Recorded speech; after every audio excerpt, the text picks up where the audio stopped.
ಪವಿತ್ರ ಬಂಧನ ಧಾರಾವಾಹಿಯ ಇಂದಿನ ಸಂಚಿಕೆಗೆ ಸ್ವಾಗತ. ಇಲ್ಲಿ ಪವಿತ್ರ ಮತ್ತು ತಿಲಕ್ ದೇವಸ್ಥಾನದಲ್ಲಿ ಮಾತಾಡ್ತಾ ಇರ್ತಾರೆ. ತಿಲಕ್ ಸತ್ಯನೆಲ್ಲ ಹೇಳಬೇಕು ಅಂತ ಪವಿತ್ರನ್ಗೆ ಹೇಳಕ್ಕೆ ಬರ್ತಾನೆ. ನೀನು ಅನ್ಕೊಂಡಂಗೆ ನಾನು ಬರೀ ತಿಲಕ್ ಅಷ್ಟೇ ಅಲ್ಲ, ತಿಲಕ್ ದೇಶ್ ಅಂತ ಹೇಳೋದಕ್ಕೆ ಬರ್ತಾನೆ. ಆಗ ಎಮರ್ಜೆನ್ಸಿ ಕಾಲ್ ಬರುತ್ತೆ.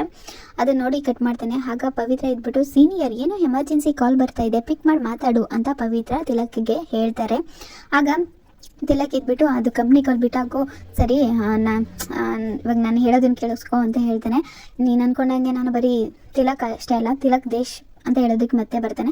ಆವಾಗ ಪವಿತ್ರನಿಗೆ ಅವ್ರ ಅಪ್ಪನ ಕಡೆಯಿಂದ ಕಾಲ್ ಬರುತ್ತೆ. ಆಗ ಪವಿತ್ರ ಶಾಕ್ ಆಗಿ, ನನಗೆ ಅರ್ಜೆಂಟಾಗಿ ನಾನು ಮನೆಗೆ ಹೋಗಬೇಕು, ನೀನು ನಮ್ಮೂರಿಗೆ ಬಂದಿದ್ದು ತುಂಬಾ ಖುಷಿ ಆಯಿತು, ಆದರೆ ಮನೆಗೆ ಕರ್ಕೊಂಡು ಹೋಗೋದಕ್ಕೆ ಆಗೋದಿಲ್ಲ ಅಂತ ಪವಿತ್ರ ಹೇಳ್ತಾಳೆ. ಅದಕ್ಕೆ ತಿಲಕ್ ಇದ್ಬಿಟ್ಟು, ಆದಷ್ಟು ಬೇಗ ಆ ಕಾಲ ಬಂದೇ ಬರುತ್ತೆ, ನಿಮ್ಮ ಮನೆಗೆ ಬರುವಂಥ ಕಾಲ ಬೇಗ ಬಂದೇ ಬರುತ್ತೆ ಅಂತ ಹೇಳ್ತಾನೆ.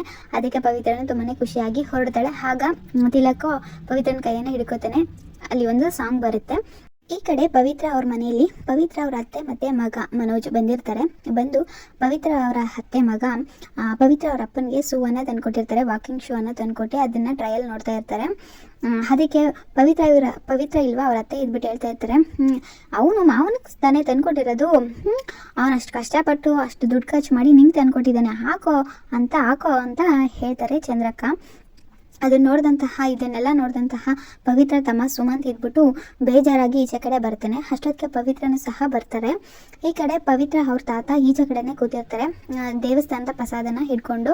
ಆಗ ಪವಿತ್ರ ಆ ಪ್ರಸಾದನ ನೋಡ್ಬಿಟ್ಟು, ತಾತ ನೀವು ದೇವಸ್ಥಾನಕ್ಕೆ ಬಂದಿದ್ರಾ ಅಂತ ಕೇಳ್ತಾರೆ. ಅದಕ್ಕೆ ಬಂದಿದ್ದೆ, ನಿನ್ನ ಸೀನಿಯರು ಬರ್ತಾರೆ ಅಂತ ಹೇಳಿದಲ್ಲ, ಅವ್ರು ನೋಡೋದಕ್ಕಂತ ಬಂದಿದ್ದೆ, ಆದರೆ ಅವ್ರನ್ನ ನೋಡೋದಕ್ಕೆ ಆಗಲೇ ಇಲ್ಲ, ನಿನ್ನನ್ನು ಕರ್ಕೊಂಡು ಹೊರಟೆ ಹೋಗ್ಬಿಟ್ಟು ಅವನು, ನೋಡೋದಕ್ಕೆ ಆಗಲಿಲ್ಲ ಅಂತ ಹೇಳ್ತಾರೆ ತಾತ. ಅದಕ್ಕೆ ಪವಿತ್ರ ಇದ್ಬಿಟ್ಟು, ಒಳ್ಳೇದೇ ಆಯಿತು, ನೀನು ನನ್ನ ಸೀನಿಯರ್ನ ನೋಡಿಲ್ಲ ತಾನೆ, ಒಳ್ಳೇದೇ ಆಯಿತು ಅಂತ ಹೇಳ್ತಾರೆ. ಅಷ್ಟೊತ್ತಿಗೆ ಸುಮಂತ್ ಬರ್ತಾನೆ.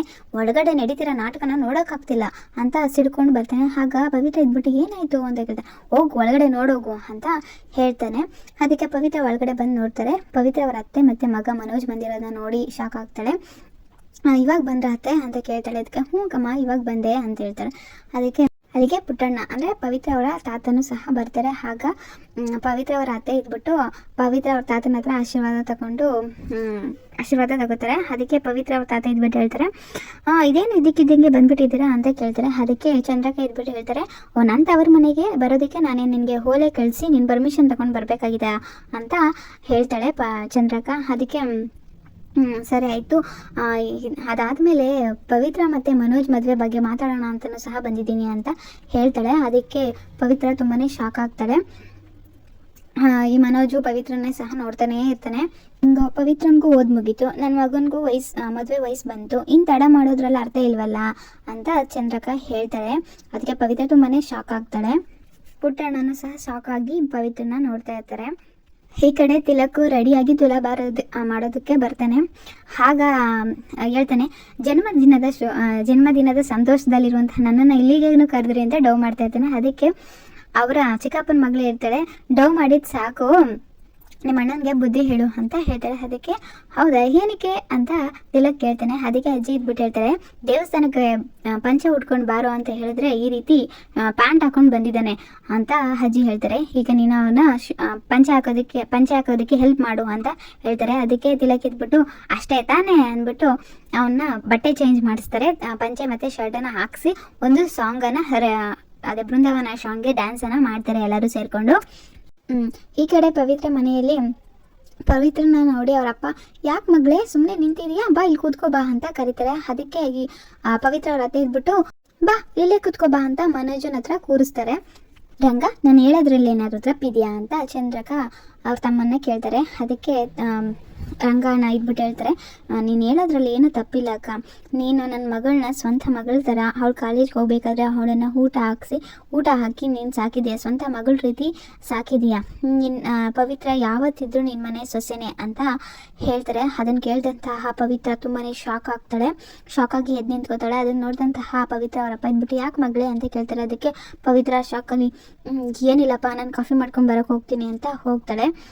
ಅಯ್ಯೋ ಮದುವೆ ಬಗ್ಗೆ ಮಾತಾಡಿದ್ವಲ್ಲ, ಅದಕ್ಕೆ ನನ್ನ ಸೊಸೆ ನಾಚ್ಕೊಂಡು ಹೋಗ್ಬಿಟ್ಲು ನನ್ನ ಸೊಸೆ ಅಂತ ಚಂದ್ರಕ್ಕ ಹೇಳ್ತಾಳೆ.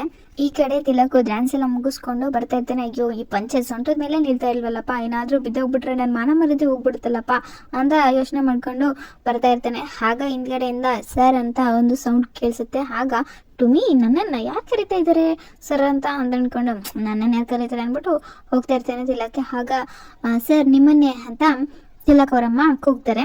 ಆಗ ಓ ಅಮ್ಮ ನೀನಾ, ಏನಮ್ಮ ಸರ್ ಅಂತೆಲ್ಲ ಕರಿತಾ ಇದೀಯಾ, ಓ ನನ್ನ ಬೆಲೆ ನಿನಗೆ ಇವಾಗ ಗೊತ್ತಾಯ್ತಾ ಅಂತ ಬಿಲ್ಡಪ್ ಕೊಡ್ತಾ ಇರ್ತಾನೆ. ಅದಕ್ಕೆ ಆಗ್ತೀನಿ ನೋಡು ಅಂತ ರಮ್ಮ ಕೋಪ ಮಾಡ್ಕೊಂಡು ಆಕ್ಷನಲ್ಲಿ ಸೋತ್ಬಿಟ್ಟು ಬಂದು ಇಲ್ಲಿ ನನ್ನ ಜೊತೆ ಬುರುಡೆ ಬಿಡಿಸ್ತಿದ್ಯಾ ಅಂತ ರಮ್ಮ ಕೇಳ್ತಾರೆ. ಅಷ್ಟೊತ್ತಿಗೆ ದೇವ್ ಬರ್ತಾನೆ. ಯಾವ ಆಕ್ಷನಲ್ಲಿ ಸೋಲಿದ್ದು ನಾನೇ ಕಾರಣಮ್ಮ ಆಕ್ಷನಲ್ಲಿ ಸೋಲೋದಕ್ಕೆ, ಆ ಲ್ಯಾಂಡ್ ನಮಗೆ ಸೂಟ್ ಆಗ್ತಾ ಇರಲಿಲ್ಲಮ್ಮ, ಅದಕ್ಕೋಸ್ಕರ ಆಕ್ಷನಲ್ಲಿ ನಾವು ಸೋತ್ವಿ ಅಷ್ಟೇ ಅಂತ ಹೇಳ್ತಾನೆ. ಅದಕ್ಕೆ ನಿನಗೆ ನನ್ನ ತಮ್ಮನ ಬಗ್ಗೆ ಇನ್ನೂ ಗೊತ್ತಿಲ್ಲ ಅಮ್ಮ, ಅವ್ನು ಮಾಡ್ತಾ ಇರೋ ಸಾಧನೆ ಬಗ್ಗೆ ನಿನ್ಗೇನು ಗೊತ್ತಿಲ್ಲ ಅಂತ ಹೇಳೋದಕ್ಕೆ ಬರ್ತೇನೆ. ಅದಕ್ಕೆ ತಿಲಕಿಗೆ ಗೊತ್ತಾಗ್ಬಿಡುತ್ತೆ, ನನ್ನ ಪ್ರೀತಿ ವಿಷಯನ ಹೇಳ್ಬಿಡ್ತೇನೆ ಅಂದ್ಬಿಟ್ಟು ಕರ್ಕೊಂಡು ಹೋಗ್ಬಿಡ್ತಾನೆ. ಅಮ್ಮ ನೀನು ಬಾ ಹಿಂದೆಗಡೆ ಬಾ, ನಾನು ಹೋಗ್ತೀನಿ ಅಂತ ದೇವನ ಕರ್ಕೊಂಡು ಹೋಗ್ಬಿಡ್ತಾನೆ. ಈ ಕಡೆ ಪವಿತ್ರ ಟೀಯನ್ನು ಮಾಡ್ತಾ ಇರ್ತಾರೆ. ಆಗ ಅವ್ರ ತಾತ ಬಂದ್ಬಿಟ್ಟು, ಪವಿತ್ರ ನೀನು ಇವಾಗ ಮಾತಾಡಲೇಬೇಕು, ನೀನು ಇವಾಗ ಮಾತಾಡಲಿಲ್ಲ ಅಂತಂದರೆ ಆ ರೌಡಿ ಮನೋಜ್ ಜೊತೆ ನಿನ್ನ ಮದುವೆ ಮಾಡಿಬಿಡ್ತಾರಮ್ಮ, ನನಗೆ ಒಳ್ಳೆ ಹುಡುಗ ಸಿಕ್ಕಿದ್ದಾನೆ, ನನ್ನ ಮದುವೆ ಹಾಕ್ತೀನಿ ಅಂತ ನಿಮ್ಮ ಅಪ್ಪನ ಜೊತೆ ಮಾತಾಡು ನೀನು ಅಂತ ಹೇಳ್ತಾರೆ. ಅದಕ್ಕೆ ಪವಿತ್ರ ಇದ್ಬಿಟ್ಟು ಹೇಳ್ತಾರೆ, ನಾನಿವಾಗ ಸದ್ಯಕ್ಕೆ ಮಾತಾಡೋ ಪರಿಸ್ಥಿತಿಲಿ ಇಲ್ಲ ತಾತ, ಅಪ್ಪಂಗೆ ಗೊತ್ತಿದೆ ಈ ರೌಡಿ ಮನೋಜನ ಬಗ್ಗೆ ಬಂಡವಾಳ ಅಪ್ಪನಿಗೆ ಗೊತ್ತಾದ್ಮೇಲೆ ಅವರೇ ಮದುವೆನೇ ನಿಲ್ಲಿಸ್ತಾರೆ, ಬಿಡು ತಾತ ಇವಾಗ ನಾನು ಏನು ಮಾತಾಡೋದಿಲ್ಲ ಅಂತ ಹೇಳ್ತಾಳೆ. ಅದಕ್ಕೆ ಅವ್ರ ತಾತ ಇದ್ಬಿಟ್ಟು ನೀನು ಎಷ್ಟು ಒಳ್ಳೆ ಮನುಷ್ಯ, ನಿನಗೆ ರೌಡಿ ಮನೋಜನ್ ಕೈಯಿಂದ ತಪ್ಪಿಸ್ಕೋಬೇಕಷ್ಟೇ, ನೀನು ಕಾಪಾಡಮ್ಮ ಅಂತ ಕೈ ಮುಕ್ಕೋತಾ ಇರ್ತಾರೆ. ಈ ಕಡೆ ತುಲಾಭಾರಕ್ಕೆ ರೆಡಿ ಆಗ್ತಾ ಇರ್ತಾರೆ. ಈ ಕಡೆ ತುಲಾಭಾರಕ್ಕೆ ತಿಲಕ್ಕು ಕೂತ್ಕೊಂಡಿರ್ತಾರೆ ಒಂದು ತಕ್ಕಡಿ ಮೇಲೆ, ಇನ್ನೊಂದು ತಕ್ಕಡಿಗೆ ಚಿನ್ನ ತಗೊಂಡು ಬರೋದಕ್ಕೆ ಹೋಗಿರ್ತಾರೆ. ಅದನ್ನು ನೋಡಿದಂತಹ ನಮ್ರತಾ ಮತ್ತು ಅವರಮ್ಮ ನೋಡ್ಬಿಟ್ಟು ತಿಲಕ್ ಜೊತೆ ಅವರ ಅಣ್ಣ ದೇವ್ ಇರ್ತಾನೆ. ಅದನ್ನು ನೋಡಿದಂತಹ ನಮ್ರತಾ ಮತ್ತು ಅವರಮ್ಮ, ನೀನು ಇದೇ ರೀತಿ ಇವ್ರ ಅಣ್ಣ ತಮ್ಮಂದಿರ ಬಾಂಧವ್ಯನ ನೋಡ್ತಾನೆ ನಿಂತ್ಕೋಬೇಕಾಗುತ್ತೆ, ಫಸ್ಟ್ ಹೋಗಿ ನೀನು ಹೋಗು ಅಂತ ಹೇಳ್ತಾರೆ. ಅದಕ್ಕೆ ನಮ್ರತಾ ದೇವ್ ಹತ್ರ ಹೋಗಿ ನಿಂತ್ಕೊಂಡು ಅವ್ನ ಕೈಯನ್ನು ಹಿಡ್ಕೋತಾರೆ. ನಾನಂದರೆ ನಿಂಗೆ ಇಷ್ಟನಾ ಅಂತ ಎಲ್ಲ ಕೇಳ್ತಾಳೆ. ಅದಕ್ಕೆ ದೇವ್ ಇದ್ಬಿಟ್ಟು ಹೇಳ್ತಾರೆ, ಈ ಪ್ಲೇಸಲ್ಲಿ ಇದನ್ನೆಲ್ಲ ಕೇಳೋವಂಥದ್ದೇನಿದೆ, ಬಿಡು ನನ್ನ ಕೈನ ಅಂತ ದೇವ್ ಹೇಳ್ತಾ ಇರ್ತಾನೆ. ನೆಕ್ಸ್ಟು ಪುರೋಹಿತರು ಹೇಳ್ತಾರೆ ಚಿನ್ನ ತಗೊಂಡು ಬನ್ನಿ ಅಂತ. ಆಗ ತಗೊಂಡು ಬರ್ತಾರೆ. ಅದಾದಮೇಲೆ ಚಿನ್ನನ ಹಿಗ್ತಾ ಇರ್ತಾರೆ. ಈ ಕಡೆ ಪವಿತ್ರ ಮನೆಯಲ್ಲಿ ಅವಳು ಟೀ ತಗೊಂಡು ಬಂದು ಕೊಡ್ತಾ ಇರ್ತಾರೆ. ಆಗ ಪವಿತ್ರನ ಮುಖಾನ ನೋಡಿ ಅವರಪ್ಪ ಪವಿತ್ರ ಅವ್ರ ಅತ್ತೆ ಇದ್ಬಿಟ್ಟು ಮದುವೆ ಯಾವಾಗ ಇಟ್ಕೊಳ್ಳೋಣ ಅಂತ ಕೇಳ್ತಾರೆ. ಆಗ ಪವಿತ್ರ ಅವರಪ್ಪ ಇದ್ಬಿಟ್ಟು ಸದ್ಯಕ್ಕೆ ಬೇಡ, ಈಗ ತಾನೇ ಪವಿತ್ರ ಓದ್ ಮುಗಿಸಿದ್ದಾಳೆ, ಅವ್ರಿಗೊಂದು ಒಳ್ಳೆ ಕೆಲಸ ಸಿಕ್ಕಿ ಅವ್ರ ತಮ್ಮ ಸುಮಂತ್ಗೆ ಒಳ್ಳೆ ಟ್ರೀಟ್ಮೆಂಟ್ ಕೊಡಿಸಿದ್ದೆಲ್ಲ ಆದಮೇಲೆ ನೋಡೋಣ ಅಂತ ಅವರಪ್ಪ ಹೇಳ್ತಾರೆ. ಆಗ ಪವಿತ್ರನಿಗೆ ತುಂಬಾನೇ ಖುಷಿ ಆಗುತ್ತೆ, ಮತ್ತೆ ಪುಟ್ಟಣ್ಣನಿಗೂ ಸಹ ತುಂಬಾನೇ ಖುಷಿ ಆಗುತ್ತೆ. ಅದನ್ನು ಕೇಳಿದಂತಹ ಮನೋಜ್ ತುಂಬಾನೇ ಕೋಪ ಮಾಡಿಕೊಂಡು ಅವರಮ್ಮನ ಕರ್ಕೊಂಡು ಹೋಗ್ತಾನೆ. ಮತ್ತೆ ಪವಿತ್ರನ ಸಹ ಕರಿತಾನೆ, ಬಾ ಮನೆಗೆ ಹೋಗೋಣ ಅಂತ ಕರಿತಾನೆ. ಅದಕ್ಕೆ ಪವಿತ್ರನ ನಾಳೆ ಬರ್ತೀನಿ ಅಂತ ಹೇಳ್ತಾಳೆ.